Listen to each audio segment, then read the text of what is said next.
Yo, recap Rangers, let's begin the story. 130 years ago, an organization called the Silent Knight made their first appearance to the world. This made the world consumed in the maelstrom of war, and countless deaths ensued, where life became completely hopeless to the weak people.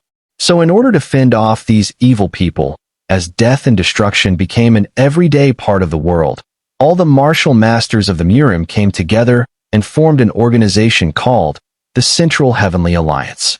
The Central Heavenly Alliance saw one thing commonly, where the Silent Knight always begins their war or evil deeds from the north side of the world. So the Central Organization thought of a way to keep the Silent Knight at check by creating a sect near the northern lands. The sect that is created near the northern lands is known as the Northern Heavenly Sect. The first generation leader of the Northern Heavenly Sect is top-tier martial artist called Jin Mu-Won, and the Central Alliance supported the Northern Sect by supplying endless exilers and martial techniques, where this system allowed the Northern Heavenly Sect to grow more in power as each day passes, and be able to successfully push back the advancement of the Silent Knight. Time began to pass, where the legacy of the Northern Heavenly Sect continued.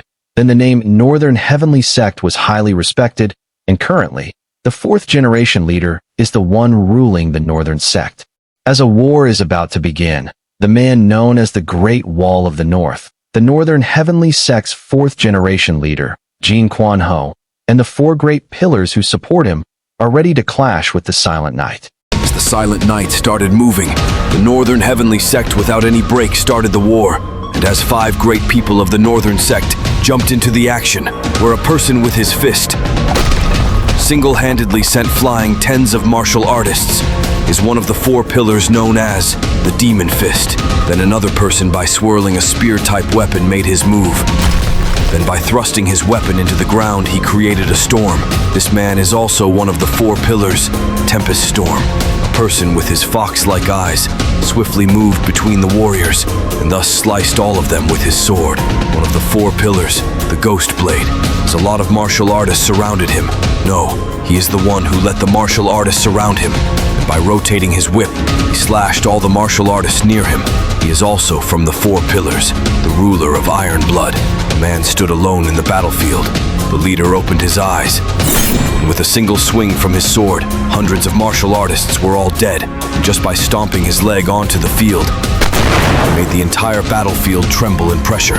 As these people are doing their work non-stop, one day, the Silent Knight disappeared as if it never existed, where all the people believed that Silent Knight might have finally reached its limit.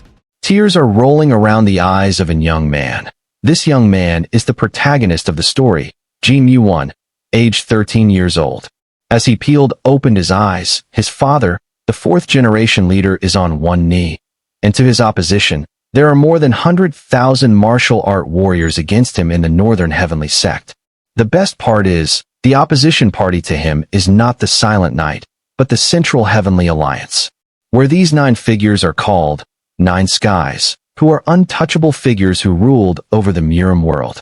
This old man with long beard is a strategist and a powerful martial warrior known as Seeker of Knowledge.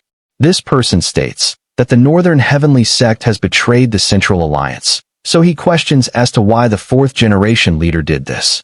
Jin Mu-Won then speaks that he always led his life with honesty, so why would he betray the Central Alliance? Then the strategist responds, all the four pillars of the Northern Sect have reported to him against Jin Mu-Won, so he tells Jin Mu-Won to just surrender.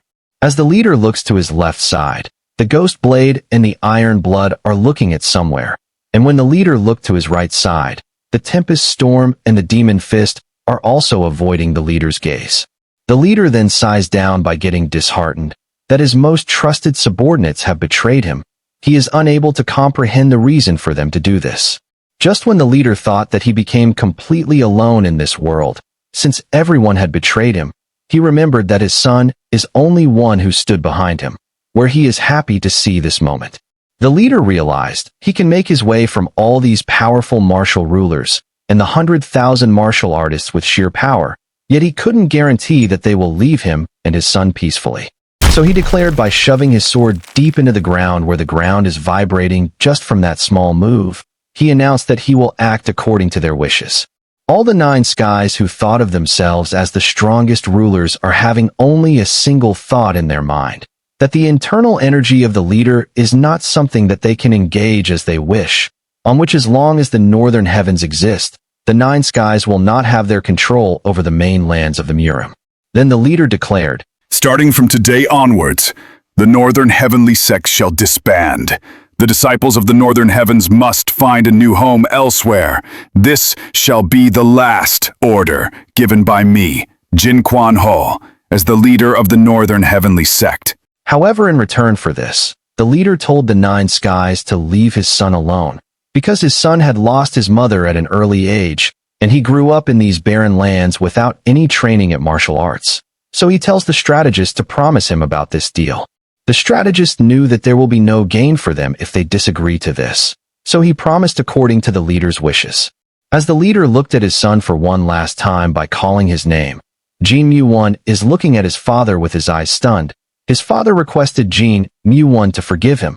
Then Jin Mu-Won realized that his father is not going to surrender, rather he is going to kill himself. The protagonist quickly ran at his father, but the leader had already stabbed through his heart and died on that day. This manhwa is something that you shouldn't ignore, because the real story hadn't even started yet. Once the story starts, this might be the greatest swordsman manhwa you'll ever see. For the purpose of protecting the people from an evil organization called the Silent Night, the Central Alliance created the Northern Heavenly Sect. Yet after the Silent Night went inactive, the Central Alliance betrayed the fourth-generation leader. 3 years later, the Silent Night had completely erased their presence from the world, and the world began to believe that they have finally disappeared, since the Northern Heavens, which is at the front lines, had disbanded. As 2 carriages full of people have arrived to the Northern Heavens, the Central Alliance is making excuses like the Silent might appear once again, so they are sending these guards to watch over the area. But the real reason for the Central Alliance to do this is just to check upon Jin Mu-Won from learning any kind of martial arts and to plan for his revenge against the Central Alliance, since he is none other than the son of Jin Mu-Won, the fourth-generation leader. The guards who came here will stay for 3 years in the Northern Heavens, and the previous group leader who stayed here for 3 years is informing the current group leader that Jin Mu-Won made his son read books and nothing else, so Jin Mu-Won doesn't have any knowledge about the martial arts. What's more guaranteed is, after the Northern Heavens got disbanded, the Central Alliance and 4 pillars of the Northern Heavens have completely took all the martial art books from the sect, so Jin Mu-Won had no martial art to even witness.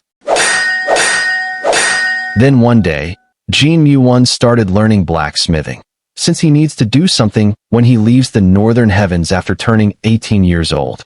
There is a reason why his father had him learn books without letting him practice martial arts, since the Northern Heavenly Sect itself is the ultimate martial technique. This is a secret that not even the 4 pillars of the Northern Heavens knew. When the sun starts to set down, the ruined walls of the Northern Sect starts to cast a shadow on the ground, where these patterns were based on a forgotten language from the Lower Moon Kingdom. These is called as the Wall of 10,000 Shadows. It is built by the first-generation leader and contained all his secret and powerful martial techniques, and this method continued all the way down to the 4th-generation leader. Only for this reason, his father made him learn the language of the Lower Moon Kingdom. To all the people who saw the writings on these walls, only thought that they were some ancient engravings. Back when his father is about to die, Jin Mu-Won is calling out for his father. His father then used a whispering technique to Jin Mu-Won, so that only his son could hear him. "My son, from this moment forward, you are the 5th-generation leader of the Northern Heavenly Sect." Then our MC wakes up from his sleep and starts his daily routine by having some breakfast and walks all around the area in the day. And at the evening, he practices his blacksmithing. And after the sun starts to set down, he learns the secret cultivation and powerful martial arts of the Northern Heavenly Sect. The guards even tortured the MC once, where they are doubtful that the MC might be holding some martial arts under his possession, yet the MC hadn't revealed anything. And a warrior from the guards who is the vice captain sometimes helped the MC, since he couldn't bear to see the torture. All the sword techniques are taken away by the cursed ghost blade, and the techniques related to the fist were taken by the demon fist, and the tempest storm took the foot techniques. whereas the iron blood had taken the energy cultivation techniques. Then a carriage is approaching the northern heavens, where a person had landed from the carriage called Mr. Huang. He is a former warrior of the northern heavens, who is the most loyal subordinate to the fourth-generation leader, and his only martial arts are self-defense, where he was the weakest in the sect, but there is no one that could match his loyalty. Huang Chul was a lonely orphan who never once had any talent in martial arts. While all the other sects rejected him, the Northern Heaven sect accepted him. The sect leader did everything he could to train Huang Chul, so that Huang could at least protect himself. That is why Huang never forgotten that kindness and continued to do everything he can to Jin Mu-Won when the sect got disbanded, where he is only person to stay by the Northern Heavens, and is currently working as a wandering merchant, so that he could bring supplies to Jin Mu-Won. As Huang brought the supplies for the next months, Jin is taking them inside to his supply room. Then he saw something strange on the carriage. He questioned Huang as to why he brought a rock with him. Then Huang responded. While he was on his way to the Northern Heavens, he took that rock since it fell from the sky, and later he understood that a certain tribe that just got massacred, where that tribe used to worship this rock as a sacred object. Huang then revealed that tribe was massacred by the Broken Fist troop, which belongs to one of the four pillars. After the sect got disbanded, each pillar had established a sect for themselves, and the Demon Fist created a sect called Broken Fist Troop, and this particular sect is the one that massacred the tribe that worshipped the rock. As Jin served a glass of tea, Huang started to discuss the current hot topics in the main lands, where a certain martial artist who just reached 18 years old had challenged 100 martial artists, and he won 93 of the matches without a single loss. His name is Dam Suchin, who is the third son of one of the 9 skies. If he manages to win 7 more matches, he would set one of the greatest records in the murim world. Afterwards, Huang is on his way back to his work, and the vice captain that once helped Jin has now something to say, where he notified Jin that there will be some esteemed guests coming to the Northern Heavens after 3 months. Nonetheless, Jin doesn't care about any of this, and tells the warrior to do as they wish. As he opened the door to his room, he saw some strange footmarks on the ground. As he is getting his guard up, he looked left and right side to his room. Then a person instantly pointed their dagger towards Jin and questioned him as to who he is. The protagonist is shocked to hear those words, because this is his home. Moreover, the voice belongs to a woman. He then answered that he is the owner of the place, and the woman is surprised to hear it, where she doesn't know that he is the descendant of the Northern Heavens. As Jin questioned about the woman's identity, she was about to reveal her name, but the dagger she is holding fell down on the ground, and when Jin turned back his head, the woman fell down unconsciously, where there is a wound near her shoulder. Jin didn't know what to do in this type of situations, so he just placed his head near her heart and comprehended that she is still alive. Then he immediately took her to a medical room and placed her on the bed. Then his eyes have enlarged to see something, where the woman is inflicted with poison, so he took an antidote to it from his drawer, where this is given to him by Huang, which is very precious. He didn't know why he's doing it, but he tried his best to heal her. As the sun is shining, the woman opened her eyes and raised up from the position, where she felt an immense amount of pain. As she is wondering who healed her, Jin is in the kitchen doing some porridge to her. Then she started to recollect the incidents from that day. Jin then informed her that she was asleep for 3 days, and she asked him as to why he healed her. Jin, by rubbing his nose, replied that he just didn't want to see someone dying at his home again. She could grasp that Jin doesn't have any ill intentions towards her, and she also can't detect any internal energy from him. So she can't believe that Jin was really doing this out of goodwill. As he was heading outside the room, he said that he's spoon-feeding her for the past 3 days, and now that she woke up, she needs to at least feed herself. By coughing out, she replied that she will stay here until she gets recovered from her wounds. As he was dressing up, he asked for her name, and she is interrogating him for the reason behind him asking for it, to which Jin got mad at her and yelled out that he's been taking care of her, letting her sleep in his place. Moreover, she just requested him to stay here, but she is not even telling him his name. Then she calmly told him her name, Unhasiol. Like that, he closes the door and leaves the room, where on the top of roof, he himself is surprised that he became such a softy where he is letting a woman stay at his place. He concludes that he might be feeling very lonely. Then he smiles brightly and ponders that her name is pretty. The guards from the Central Alliance are quickly repairing the buildings, so that when the esteemed guests appear to the Northern Heavens, the guests don't feel uncomfortable. 3 days have passed, and the girl didn't come out of her room. Jin didn't know what to do, where he is getting a bit worried about her. Inside the room, the girl is cultivating her martial art, so that she could drive the poison out of her body. The poison that is inflicted on her is the most dangerous poison out there, known as the consuming flame of darkness. She didn't know what antidote that Jin had used on her, but the effects of the antidote are starting to wear off, so she needs to do her best, or else she'll die on the spot. Likewise, she is using all her internal energy that she regained over these 3 days. Nevertheless, the poison broke out, and she started to cough out the blood. Then a person comes out of nowhere. By dressing up in complete black robe like an assassin, he grabbed the girl from falling down. Then he started to press some acupoints on her, also used his internal energy to wake her up by calling her as Miss.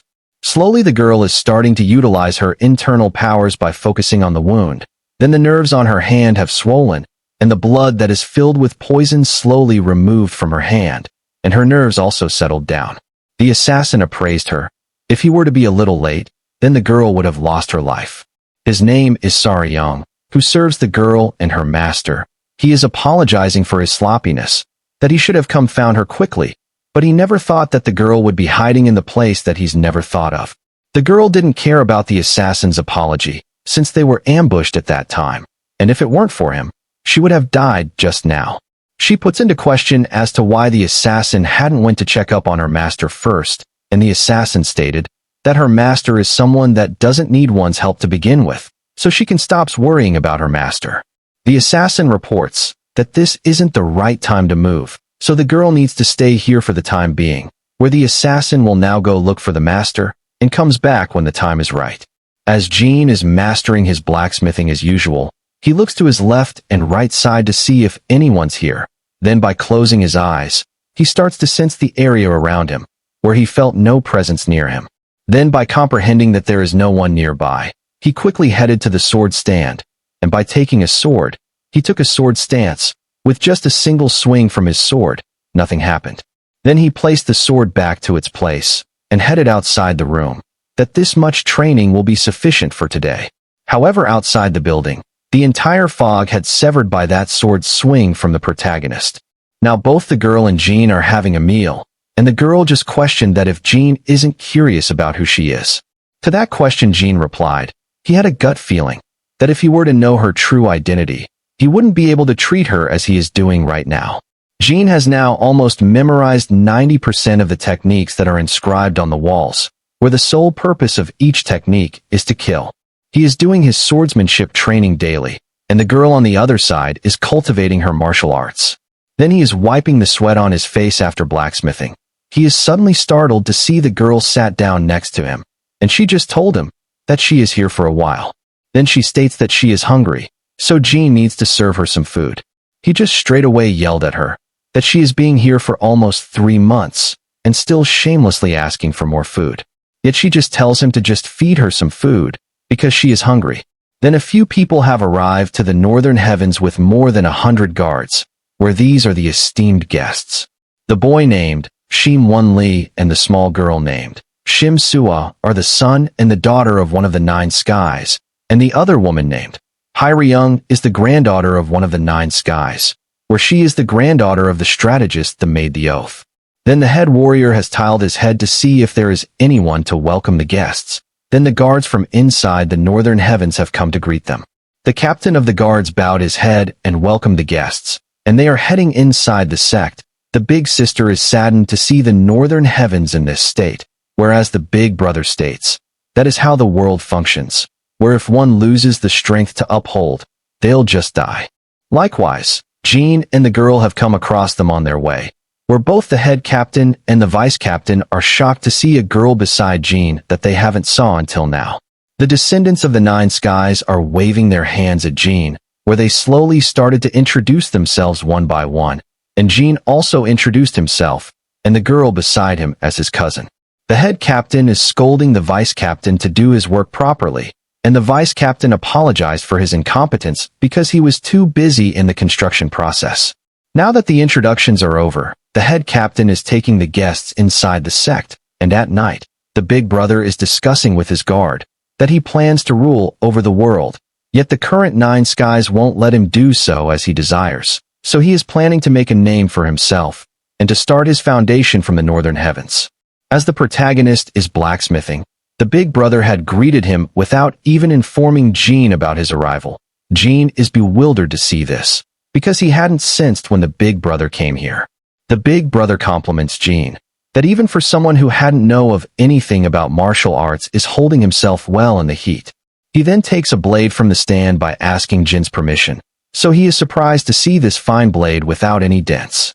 In that moment, he pointed that blade at Jin as if he is threatening him. The big brother tells Jin to reveal his martial arts, since he wouldn't buy that the descendant of the Northern Heavens is a common man.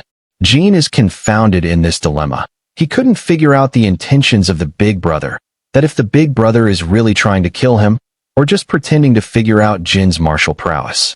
Then the big brother attempted to thrust that blade deep into Jin, in which Jin sensed the killing intent from the big brother. It was at this moment the protagonist finally tightened his fist, where his nerves are bulging out of his hand, and by gritting his teeth, his eyes are emitting a white color energy, whereas his body is releasing a dark energy that is like the king of the shadows, and slowly, it engulfed the big brother into the darkness. But Jin then realized that if this is just a trap set to make him disclose his martial prowess, all the time he spent in the sect would be gone for nothing. So he let the big brother push his sword into Jin by avoiding his vital spots. At that time, the big sister right that instant commanded her personal guard to save Jin, where they grabbed Jin from losing consciousness. Even though it hurts a bit, Jin is trying to react even more to show that he is a loser. On the other hand, the big brother didn't know what to say, due to the fact that he was almost consumed by a dark energy. He can't believe that Jin did that. So he brushes it off, that his senses might have been not good today. As the big sister is rebuking the big brother for his childish actions, the big brother is shocked that Jin is helpless to dodge such a simple attack. Then he leaves the sword and quietly leaves the room. Later some time, Jin slowly opens his eyes, where his friend is now treating him. She is reprimanding Jin that he should have at least put up a fight, even he is weaker than them. Then by holding her hand, he appreciates her for staying by his side, where she gets blushed all of a sudden, and then just slams her hand on Jin, which made his injuries more severe. Last night, as the girl is cultivating herself, her bodyguard had come once again, where he informed her that her master is doing well, and the girl needs to pack her bags, since they will be moving out from here soon. In the mountains, a person with a bigger build is near a cliff. He is appreciating the life force near the northern lands. Then he turns back by sensing something unordinary, where he speaks that his mood is getting ruined by the people who are spying on him. Then from the ground, some people started to arise, where they are surprised to see the senses of that big man. Now the underground people are interrogating the big man as to where he is headed and what business does he had. The big man sharpens his eyes and scans the people ahead of him, where the underground people are holding unique weapons, and there is a strange aura surrounding them. So he acknowledges that the northern lands are not something that he should underestimate. Then by folding his arms, he puts into question as to why does he need to tell his matters to some random people. The head of the underground people tilts his head and advises the big man that he'll let the big man leave quietly if he states his business, or else they'll assume that the big man is now heading to help the woman they are searching for. The big man, without losing his courage, states that he don't know the woman they are speaking of, but if they are desiring for a fight, he wouldn't back off. Like that, the underground people instantly charged at the big man, and the big man takes a fighting stance and welcomes the underground people. As the underground people hurled their weapons towards the big man, the big man, without dodging it straight away, confronted them, and later as the dust settled, he came out of the dust like a predator. Then he raised his right arm, where a white light started to radiate from it. The head of the people immediately commanded his people to cut the chains, but the big man had already pulled 3 of the 6 people at him, and he killed them in a single blow. As there are only 3 people remaining, the head once again ordered the rest of the people to use their best move called Bloodblade. Nonetheless, the big man, without even hesitating a bit, charged at the people, and like that, he killed the remaining 3 people too. The big man is seriously injured by that unexpected surprise attack from the underground people. He is regretting that he should have left at least one of them for investigating their purpose. However, he doesn't care about them anymore, since his main focus is now at the Northern Heavenly Sect. In the Northern Heavens, the big sister is quite upset about the big brother's action of attacking Jin, and the big brother explains himself. He never thought that Jin would even be helpless to at least dodge such a simple strike. So he huts off the big sister to leave him alone, where he's getting scared to see her like this. And the big sister reminds the big brother that Jin holds a tremendous value to their plan, where the fact that Jin is the last descendant of the Northern Heavens can be useful to them in many ways. As flames are burning fiercely, blood is leaking out of a man's nose and his mouth, in which a huge man had just pierced that man's body with his bare fist. This huge man is known as Demon of Chaos, Tae Mukong. He is disappointed to fight them, where they were unable to even keep up a fight against him. And a man dressed in wolf's clothing reports to the huge man that they have lost contact with their 2nd division. So he had sent another group to find out what happened. Then the scouts relayed to him that the 2nd division had been completely annihilated. As the big man is dumbfounded to hear this news, he realized that his 2nd division is destroyed by a kid, and moreover that kid is heading to the Northern Heavens. Then the big man is interested in this matter, since he can deal with birds with one stone, because the girl they are searching for is also at the Northern Heavens too. So he commands his troop to get prepared, since they will be on their way to a massacre. In the Northern Heavens, Jin is creating something other than a sword this time, and as the girl is looking for her food, Jin presented her a gift this time, to which the girl is perplexed to see this. Jin reveals that this is a present to her, since she is leaving off soon, in which the girl amazed to hear that, because she never revealed that she is leaving this place soon, yet Jin somehow managed to find it. In her room, she is smiling happily by looking at the present that Jin gave her. Then instantly someone approaches her. It is the assassin, who is here to report that her master is soon coming to this place. Then by narrowing his eyes, his wants to knows what the girl had just hid away, and she replied that it is something not to worry about. Yet the assassin feels something is off. As the vice captain is patrolling the area, his pastime friend is greeting him, yet the vice captain feels totally irritated to meet his old friend. Then his old friend tries to explain things, that it was the woman who chose him willingly, so the vice captain should forget about those things. Then the vice captain got furious and jumped into action by drawing out his sword, but his old friend has easily counterattacked him, to which the vice captain's sword is broken, and there are grazes on his right arm too. In the past, the vice captain loved a girl, and his old friend used to see them sometimes, and suddenly, the woman had betrayed the vice captain and chose his old friend.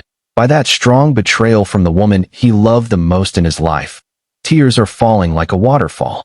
In the training grounds of the Northern Heavens, the vice captain is now dedicating himself to the training, since he believes that his woman must have broken up with him and married his old friend because of the vice captain's position in the Central Alliance and his weak martial arts. No matter how much he's doing his best to forget those memories, they are still taunting him like a nightmare till this day. Then someone speaks to him by using a whispering technique, that the game is over when a man falls into the dark illusions created by the heart, and when a person starts to doubt himself, he will never get to the position he wants. That person is none other than Jin, and Jin teaches the vice captain to focus on his mind, and gives him very small technique that belongs to the Northern Heavens. And then the vice captain slowly started to move as Jin is teaching him, and as he demonstrated the technique, a strong blow had taken place, on which even the vice captain is flabbergasted to see these results, and he looks to his left and right to figure out who really taught him this mind-blowing technique. As Jin is casually walking, he sensed a strong presence from the entrance gate, where the big guy is stepping into the Northern Heavens, and his presence itself felt like a tiger. As the big guy is looking at the signboard and realized that once great Northern Heavens is in this state now, and as he looked down, he saw Jin ahead of him. Then someone calls him as Big Brother. The 3 children of the 9 skies are welcoming the big guy, but the children are shocked to see the blood on him, and his clothes being torn apart, and the big guy explains that he happened to have a fight with a few people, so that has made him to this state. And only now Jin had realized it, that the big guy is the rising star in the murim right now, where he challenged 100 martial warriors. In addition to, he is the son of one of the 9 skies. Then the big guy now wants to know about the person he saw at the entrance, and the big sister briefs in. That is the descendant of the northern heavens called Jin Mu-Won. And the big brother notifies the big guy to just ignore him, since there is nothing great about Jin, but the big guy sensed something ominous from Jin, where that energy felt a bit greater to his own power. Later sometime, the personal guard of the big brother had come to inform Jin about something. It's just that, the children have invited Jin to a dinner, and Jin is amused to hear this, because the children are the guests to his place, so it is like the guests are inviting the owner. As the big guy is bathing, he is still thinking about Jin's martial prowess, because all his instincts are telling him one thing, that if Jin were to hold a sword in his hands, there will be an annihilation for sure. So at last he concludes one thing, that Jin had definitely inherited the martial arts of the Northern Heavenly Sect. The next day morning, the big guy is sitting at the entrance of Jin's room, and as he saw Jin, he instantly got up from his place and spoke. It is an honor to meet you, young Master Jin. My name is Dam Seo Cheon. And Jin responded in stated of surprise. Nice to meet you as well. I am Jin Mu-Won. Then the big guy, by bowing down his head, answered. He is apologizing for his rudeness, where he came into Jin's residence without any prior permissions, and he shows his gratitude to Jin, that he has been waiting for a long time to witness the once great Northern Heavenly Sect, and because of Jin, his wish has been granted. Jin tells him, there is nothing to see in the Northern Heavenly Sect because it is all in ruins, so hopes that the big guy is not disappointed. At that time, the big replied that he never considers the outer appearance of anything, and what's more important to him is that he was able to see the one who inherited the will of the Northern Heavenly Sect with his own eyes. At the dinner time, the girl is also accompanying Jin, saying that she will protect him from any kind of trouble, but the main reason is, she is here to eat the delicious meat. As they open the door, the children are all welcoming them, and the girl is taken aback to see the big guy. And the big guy is also speechless to see the girl's internal energy. He believes that she is not a cousin of Jin, but rather a bodyguard. Then the big guy Kung Fu salutes and appreciates Jin for accepting his invitation. And the big brother tells them to get down to the business, where the big guy has a reasonable request to make. The big sister then continues. They need Jin as their seal of approval, in which they are planning to establish an organization called the Blue Dragon Society, where this organization serves only for the younger generation martial artists. The purpose of this organization is to have a say in the current world of politics and to stop bad deeds from happening.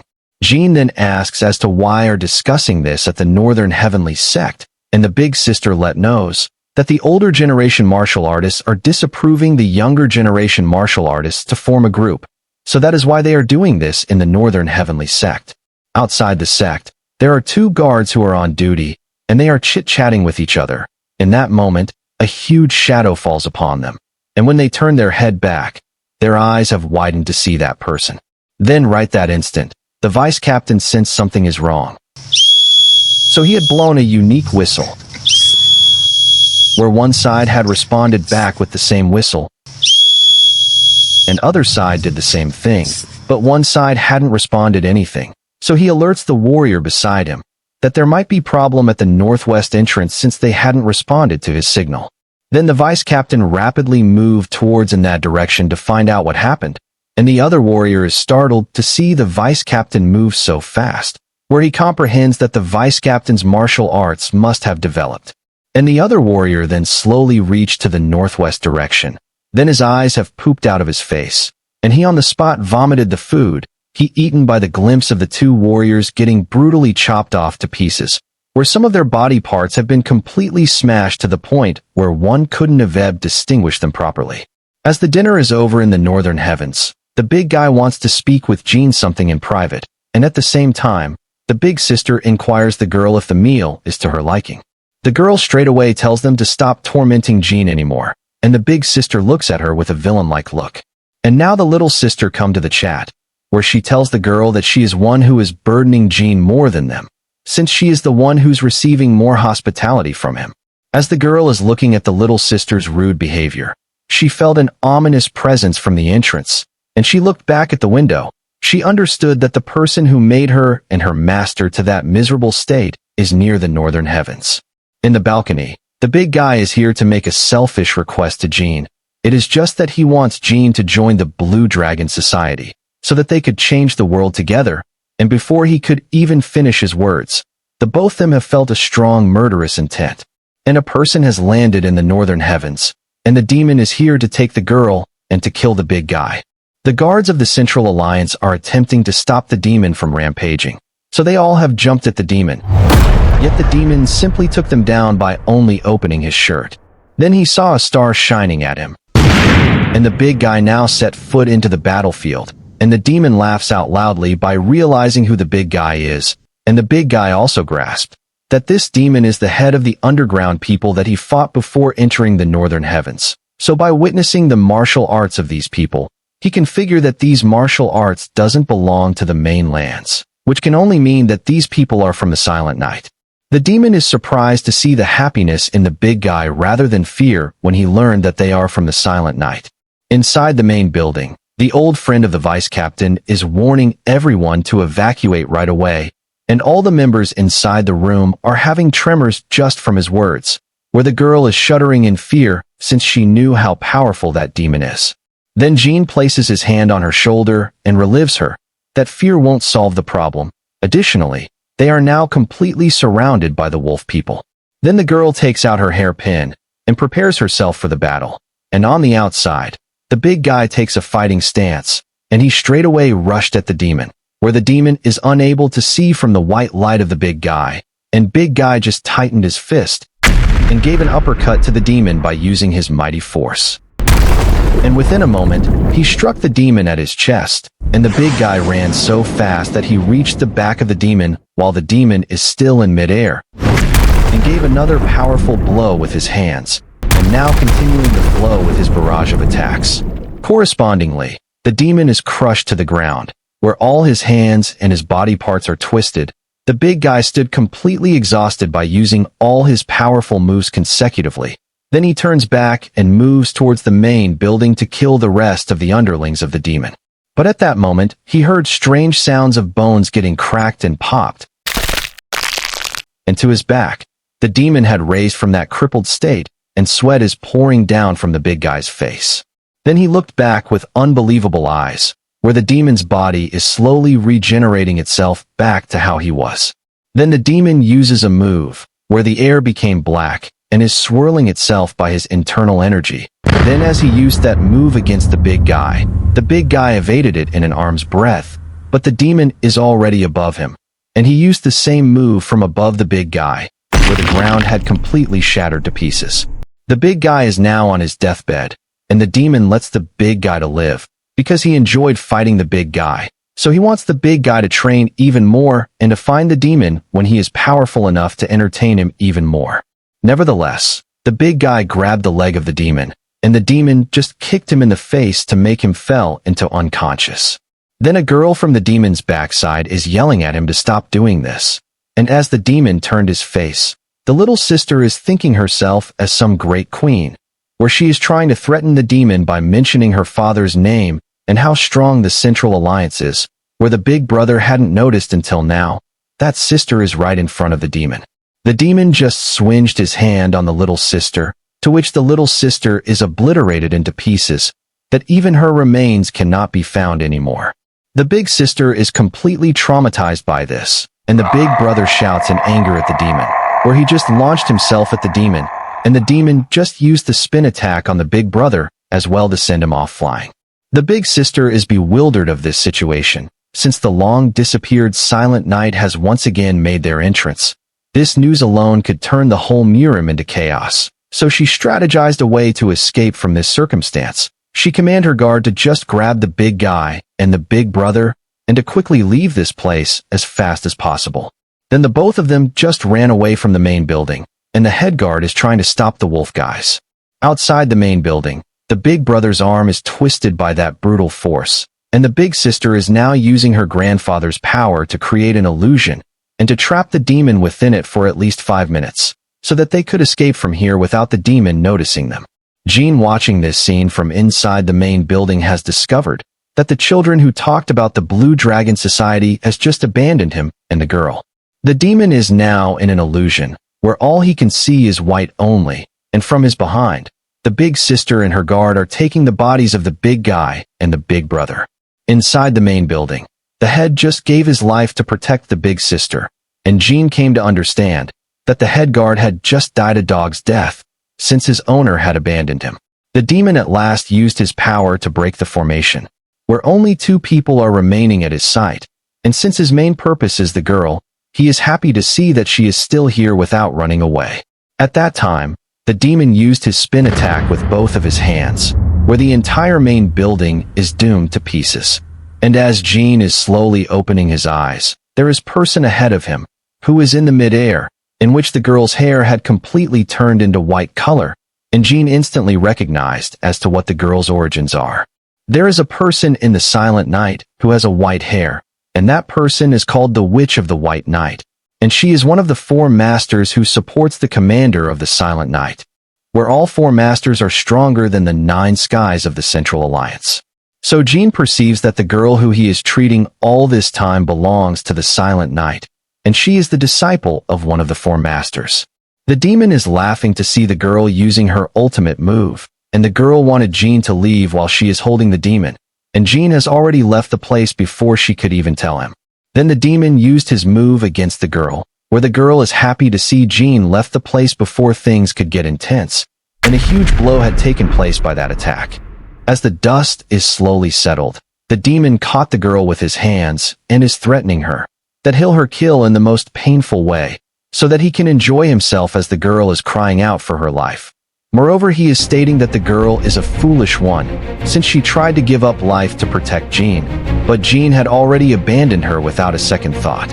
In that heart-stopping moment, the demon's grip on the girl loosened, his nerves slashed clean by something sharp. His entire body froze from the shock, eyes widening in disbelief as he tried to comprehend how someone could actually pierce his unkillable flesh. Before he could react, a dark figure descended into the battlefield, a presence so overwhelming that even the ground beneath them trembled, as if the earth itself feared what had arrived. The air turned thick, heavy with a monstrous presence. Jin rose from the chaos, his eyes burning with dark fury. He pointed the blade straight at the demon and declared that it took him a while to find a sword in this chaos. As sweat is pouring from his forehead, the demon questioned as to, "Who are you?" And Jin responded, I am the 5th generation leader of the Northern Heavenly Sect. Jin Mu-Won. to which the battlefield quaked under Jin's savage aura, the wind howling as if the world itself braced for the bloodbath about to erupt. He is stunned to see Jin here, because Jin didn't run away from the battlefield. Instead, he left the place to find a blade. Jin, by sighing down, told her to stay behind his back, and the demon is pondering as to what technique Jin had used. Normally, his body would instantly regenerate from any strikes, since his body is made to be unkillable. Yet the wounds inflicted by Jin aren't healing at all. Jin is pondering as to how long he could hold the demon for, since the person in front of him is someone that he cannot handle at his current cultivation. The demon, consumed by fury, charged forward, his fists clenched as he launched a savage spin attack with brutal force. Jin dodged with effortless precision, gliding past the assault like a shadow. The demon's shock fueled his next move, a crushing double-handed slam aimed at Jin's head. But Jin slipped away unscathed. A high-speed kick followed, slicing through the air, yet Jin ducked it with ease. The demon unleashed a barrage of ferocious strikes, each one dripping with monstrous rage, but Jin evaded every blow, his calm defiance enraging the demon further. In a desperate bid, the demon soared into the sky, summoning a storm of deadly spins, each a vortex of destruction capable of killing a martial master. The battlefield quaked under their power. Jin glanced at the girl, knowing a single stray spin could end her. In that fleeting moment, a sinister darkness began to coil and writhe around Jin's sword. He summoned a technique called the Blade of Darkness and Devastation. The ground beneath him shuddered violently as the sheer ferocity of his power warped the battlefield. Jin's grip on the blade tightened. With a primal roar, he unleashed his strike towards the demon. A surge of dark energy erupted upward, ripping through the sky like a wrathful beast set loose, and it deflected all the spins of the demon. Jin, wielding the ancient swordsmanship of the Northern Heavenly Sect, his blade deflected every one of the demon's vicious spins precisely, with unearthly grace. Then, he set foot into ground and launched himself at the demon with lightning speed, whereby elevating his sword to his back, the darkness itself followed the sword. When he was about to strike, the demon felt a bone-chilling dread from that move, where if he were to take that strike head-on, even an immortal body like his will be killed by that savage attack. So he gritted his teeth and released all his internal energy to his left hand, because up until now he thought Jin is a dragon without its wings, but only now had he realized that a dragon is still a dragon. Then he at last struck Jin with his internal energy, where Jin spatted out a mouthful of blood from that blow, and he was smashed to the ground. The demon couldn't believe that the legacy of the Northern Blade still flows in Jin's veins, and before his thought could even process, his left body is slashed by that mere pitch-black energy from Jin before he could launch the attack. The demon could discern what would have happened to him if that sword had touched his body. The vice captain is witnessing the battle from aside this whole time, where he is in a state of awe by that fantastic swordsmanship he witnessed, and what's more unbelievable to him is that Jin acted like a fool this whole time. A few minutes ago, the vice captain is heading to the battlefield to check out the condition, where the other warrior that accompanied the vice captain ran away in the middle, and on his way to the main building, a bush is suddenly rustling. So he stopped and questioned who is inside the bush, and it is the head captain who just cowered himself in the bush by getting frightened by the demon. The vice captain wanted to know what's happening in the northern heavens right now, and the head captain disclosed everything that he saw, where he is suggesting the vice captain not to go there, and to just abandon his teammates and leave the place as quickly as possible. Then the vice captain got annoyed and kicked the head captain for his selfish mindset. And later when he reached near the main building, his old friend had also died on the battlefield, which made him a bit sad to see it. And that is how he saw the sight of Jin's unmatchable swordsmanship with his own eyes. And he takes a guess that Jin might be the one who taught him using the whispering technique that day. Now that the demon witnessed the martial prowess of Jin, he wanted to kill him right this instant, since all his instincts are warning him that if he were to leave Jin alive, Jin will be a far greater force even than the fourth generation's leader. In that point of time, someone attacked the demon on his face, where the girl used her last bit of strength to at least forbid the demon from using any kind of attacks. Yet the demon just commenced an attack on the girl, where Jin, seeing it, screamed at the demon. Then a huge blast had taken place, where the assassin of the girl approached to save her, where he is covering the girl with his whole body. Then the demon finally knew who came to the battlefield, where the master of that girl, who is one of the 4 masters of the Silent Night, the Witch of the White Night, is here. The master is speaking that a monster like the demon shouldn't have brought to this world, and the demon replied, he was just a lab rat created by the Silent Night. The assassin asking for forgiveness for being late one more time. The assassin knows one thing, that if the girl wants to reach the level of her master, she needs to transcend all her 5 senses and to have a calm sense of reasoning. But due to Jin, the girl is starting to develop feelings for him.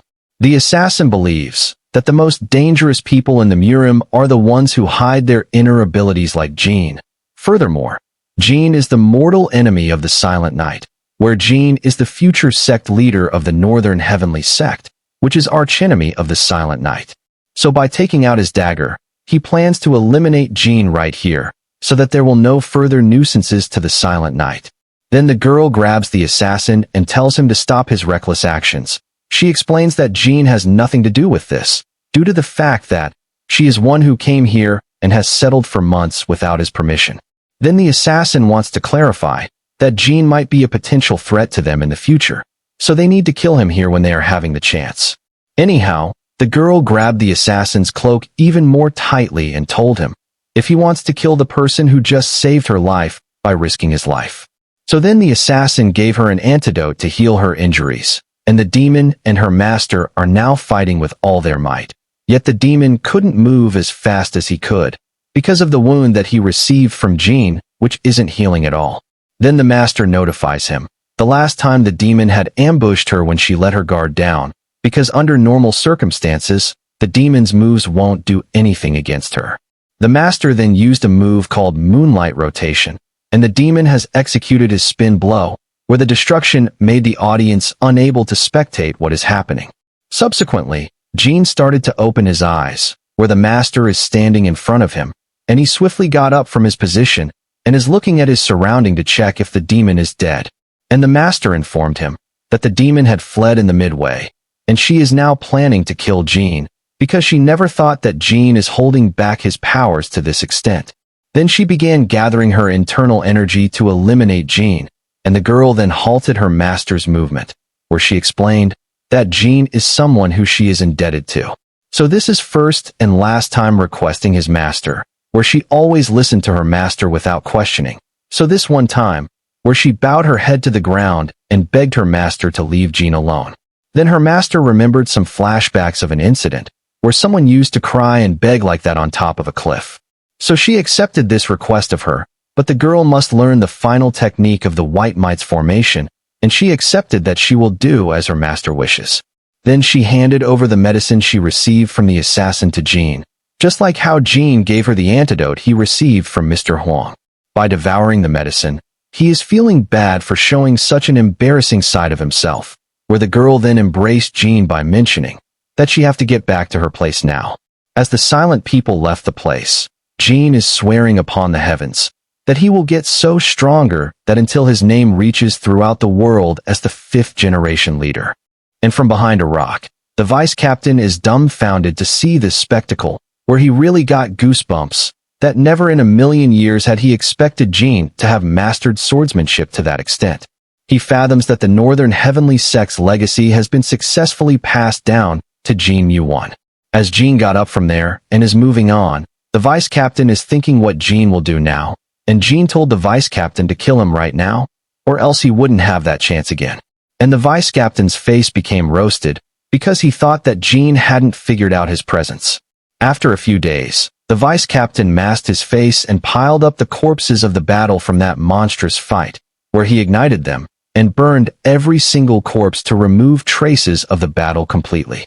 Then Jin came out of his room after 5 days, and the vice captain thought that something might have happened to him, and Jin is searching for something in that mess, where he took the rock that Huang had given to him.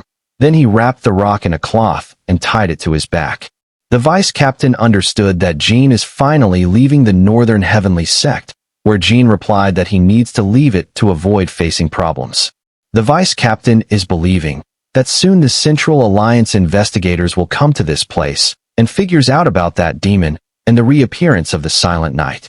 At that moment, Jin inquires what the vice captain will do, and he divulges that he has to go back to the Central Alliance, to which Jin responded that once Jin leaves the Northern Heavens, the vice captain will be the sole survivor of this incident, so they'll try their best to extract as much information as they can from him, so he'll have to face a lot of hardships. Then the vice captain states that no matter how much they try to interrogate him and torture him, he would just say that Jin hadn't survived that battle. By rubbing his nose, he apologizes for his past mistakes, where he describes that he was a bit mad about Jin since he used to love the ancestors of the Northern Heavens, so couldn't accept the fact that a loser like Jin who knows nothing about swordsmanship is the descendant of that great people that he used to admire. Jin bushes it off, as everyone might be mad about him in that case, and the vice captain appreciates for understanding him, and he also appreciates as to how Jin helped in swordsmanship. Jin gets a bit embarrassed that the vice captain had figured out about him. It was at this moment, the vice captain fell on one of his knee and declared, I, Seo Musang, shall henceforth serve Master Jin Mu-Won as my liege. I shall swear upon all the gods in the heavens that I shall only live and die for Master Jin Mu-Won. From today and onwards, you are my one and only liege. And Jin is perplexed about this sudden acceptance. In an era filled with conspiracy and betrayals, where bad people are storming like insects and crimes are happening everywhere and in every single moment, the vice captain saw Jin, whose spirit is full of passion, determination, and his righteousness. Hence he finalizes that a man like Jin is indeed worthy to be his liege. Then Jin, by placing his hand on the vice captain's shoulder, stated, I have heard your desire. I shall accept you. You shall now become my first blade.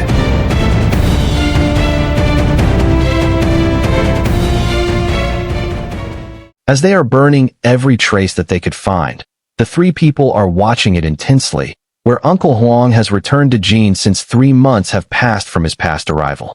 A few days ago, Huang is rushing at a superhuman speed by driving the horses, where he is flabbergasted to see the Northern Heavenly Sect being completely crumbled.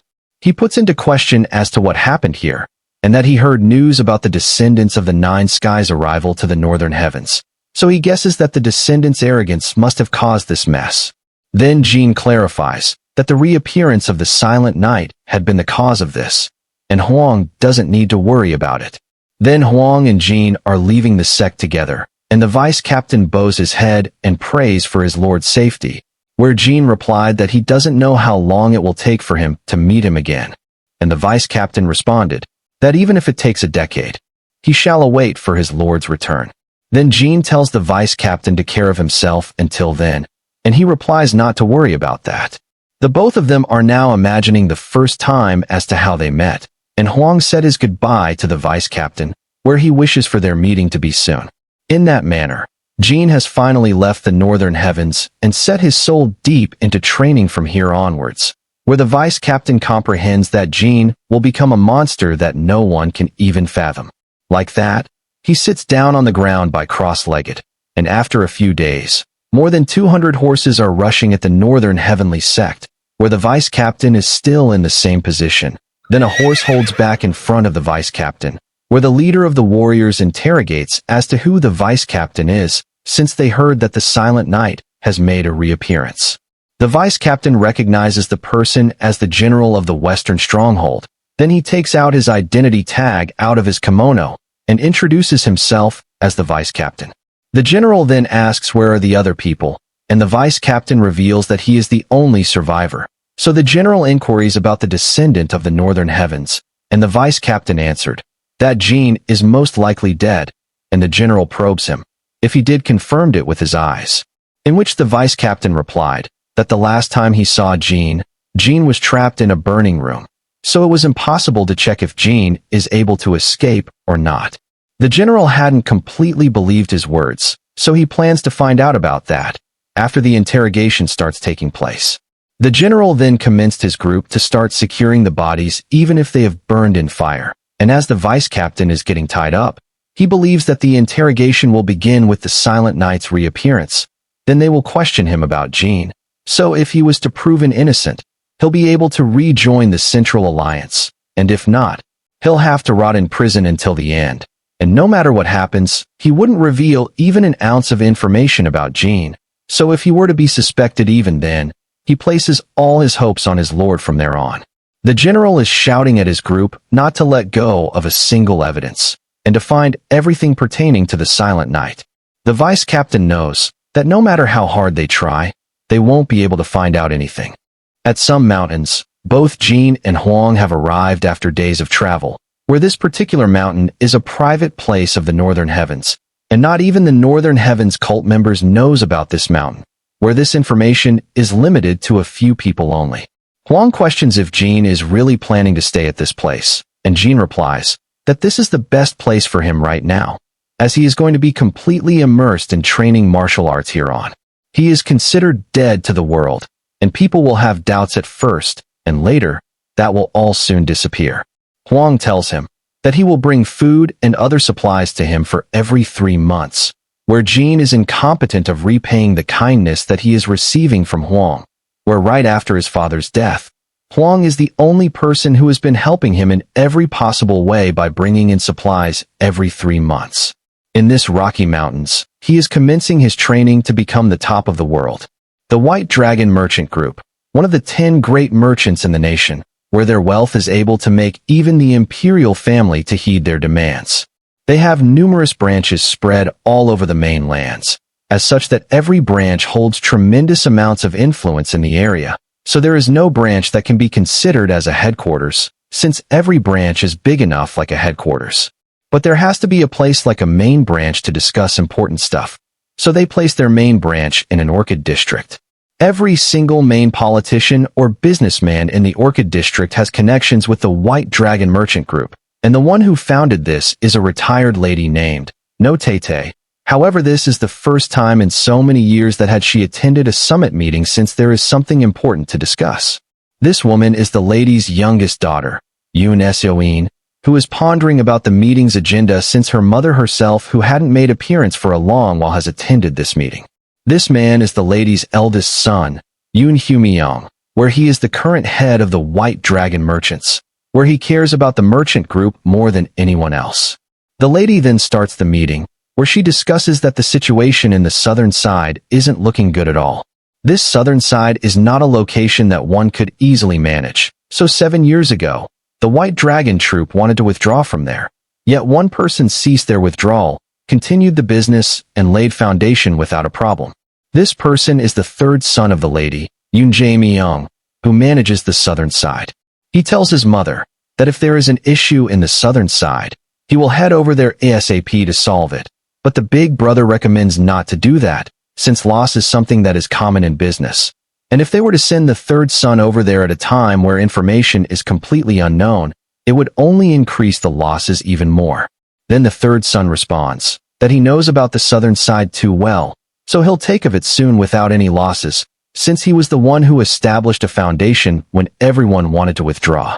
As the people in the meeting are considering what person to send over there to resolve this issue, nobody can determine who is fit for it, except the third son, who manages the place well.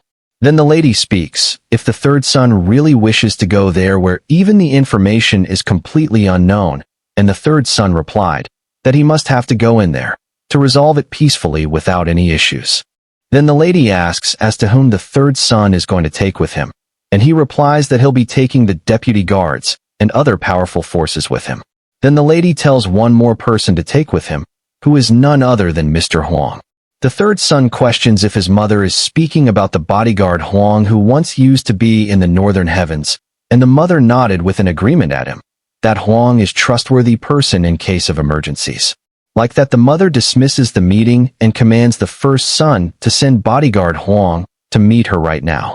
As the first son is walking in the training grounds, he didn't know the reason as to why his mother considers bodyguard Huang in such high regards, because Huang is nothing special in any martial arts, nor he particularly stands out in people, and he is unsure as to what Huang had did to gain so much trust from his mother. As Huang is training a kid in the ground, the first son then called out Huang and told him to meet the lady immediately. As Huang met the lady, she told him to sit down and questioned as how he is doing now. He expresses that it was because of the lady that he is leading a comfortable life, so he puts into question the reason for summoning him. Then the lady notifies him where her third son is planning to head over to the southern side, as there is an issue had arisen there. That is why the lady wishes Huang to tag along with them. Huang didn't understand the intentions of the lady to send him there when he is not an expert in martial arts. The lady then declared that 7 years ago, when the first child is in a danger, he was able to escape from that extremely dangerous scenario, and 5 years ago, the old lady was put into a critical situation, yet she miraculously survived. Then she realized one thing in common from those incidents, where Huang was always used to be with them. So she believes that Huang has some kind of luck with him, where the third son will safely survive from any crisis if Huang tags along with him.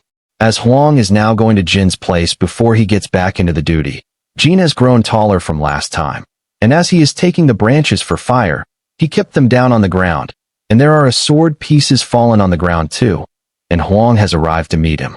He smiles after knowing that Huang had visited him, where Jin is completely changed since 7 years have passed from the time we last saw him. As the both of them are sitting inside the room, Jin is a bit surprised that Huang had arrived a lit earlier than expected, to which Huang mentioned that he is going to a short trip to the southern side.